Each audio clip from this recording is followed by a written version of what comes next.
You wake up in the world of One Piece. At first, it feels like a dream. The sea is endless, the sky is bright, ships cut through the waves like something out of an adventure story. You think you know this world. You think you know the heroes. You think you know who the monsters are. The Marines are corrupt, the world government is evil, the pirates are wild, and somewhere out there, Monkey D. Luffy is supposed to be the goofy rubber kid who saves people. But then you realize something terrifying. You are not watching the story anymore. You are inside it. And from down here, from the streets, from the rooftops, from the terrified crowds running for cover, Luffy does not look like a hero. He looks like a nightmare. Not because he wants to scare people, but because nothing about him feels normal once you see him with your own eyes. The stories did not prepare you for this. You are just a normal person. Not a Yonko, not a warlord, not a marine admiral. Just someone trying to survive on an island that already has too many problems. Then one day, the sky changes. People start running. The ground shakes. Windows shatter. Buildings crack. And somewhere in the distance, you hear laughter. Not normal laughter. Not the kind of laughter that makes you feel safe. It is loud, wild, uncontrolled, like someone is having the best day of their life while the entire world is falling apart. Then you hear the drums. Boom, boom, boom.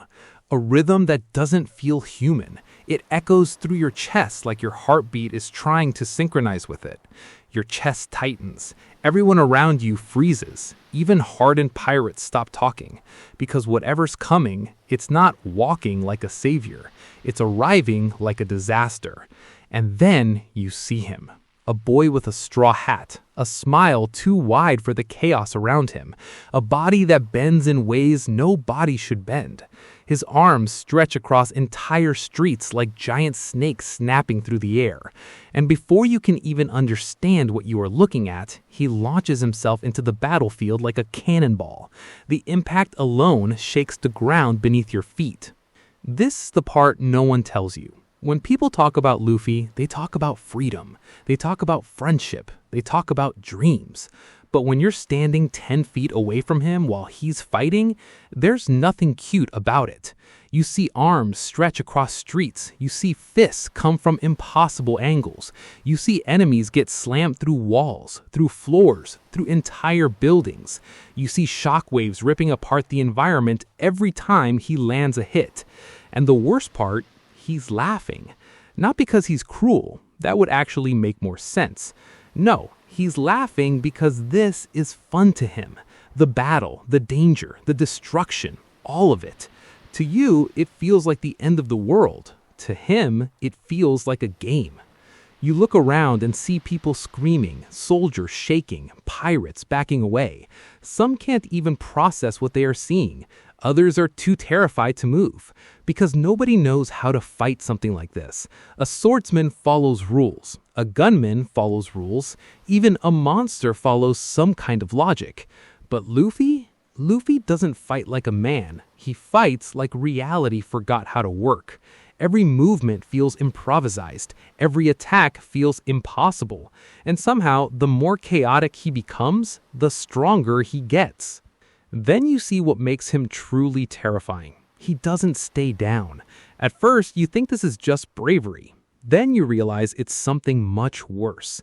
You watch him get hit hard. You watch his body crash through stone. You watch blood hit the ground. You watch entire sections of buildings collapse on top of him. You watch enemies celebrate because finally they think it's over. But then his fingers move. His head lifts, his eyes open, and that smile comes back. Your stomach drops, because this is not normal determination. This is the kind of willpower that feels wrong, the kind that makes enemies question their own sanity.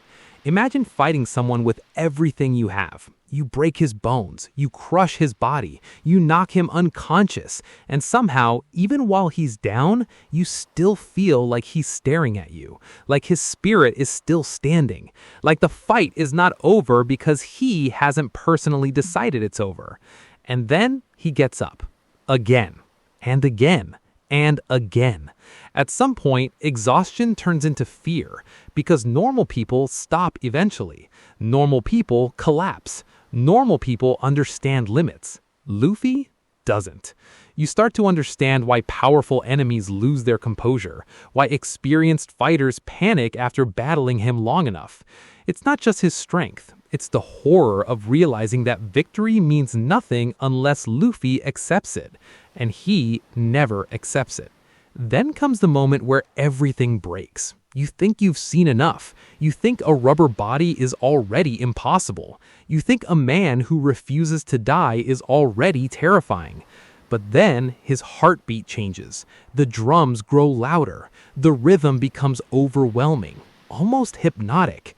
His hair turns white. His eyes become something else. And the world around him stops obeying its own rules.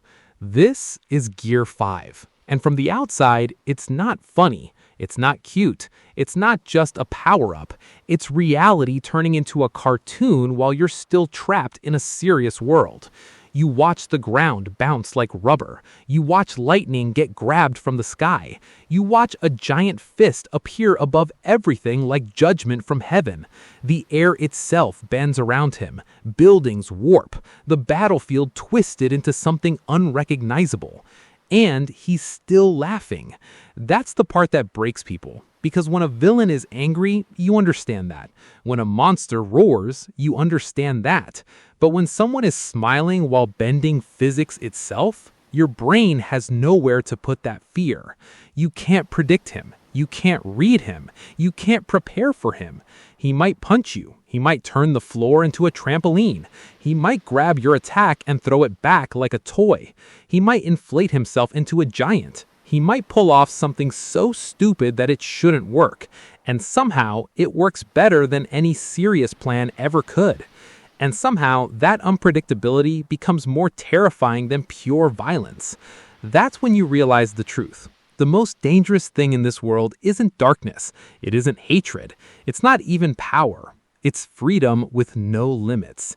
And Luffy is exactly that. Now, imagine you are the government. Not a fan, not a viewer, not someone who knows Luffy's heart. You're part of a system built on control. You need people afraid. You need nations obedient. You need the world to believe that order is the same thing as safety.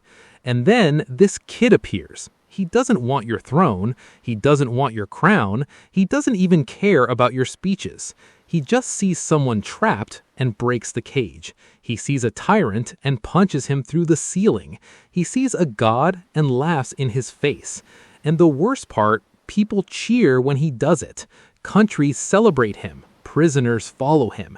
Entire kingdoms change after he arrives. From your point of view, this is not a hero. This is the most dangerous creature alive. Because you can negotiate with ambitious men. You can bribe greedy men. You can threaten selfish men. But how do you control someone who doesn't want what you're offering? How do you stop someone whose only goal is to be free? You can't. And that's why they fear him. Not because he's evil, but because he makes their entire system look fragile, like one strong enough push could make the whole thing collapse. And that's the real twist. In a normal story, the gods are pure, the rulers protect the world, the smiling hero brings peace. But in One Piece, everything is reversed. The gods are corrupt, the rulers are monsters, the system is the villain. So maybe the savior was never going to look clean. Maybe freedom was never going to arrive quietly. Maybe in a world ruled by cruel order, the only thing powerful enough to break it is chaos, a laughing, smiling, terrifying force of nature. So now, when you hear those drums in the distance, you finally understand. To his friends, Luffy is hope. To the oppressed, he's freedom. But to everyone standing in his way, he's not the hero of the story. He's the final boss. And you are just praying he's not coming for you.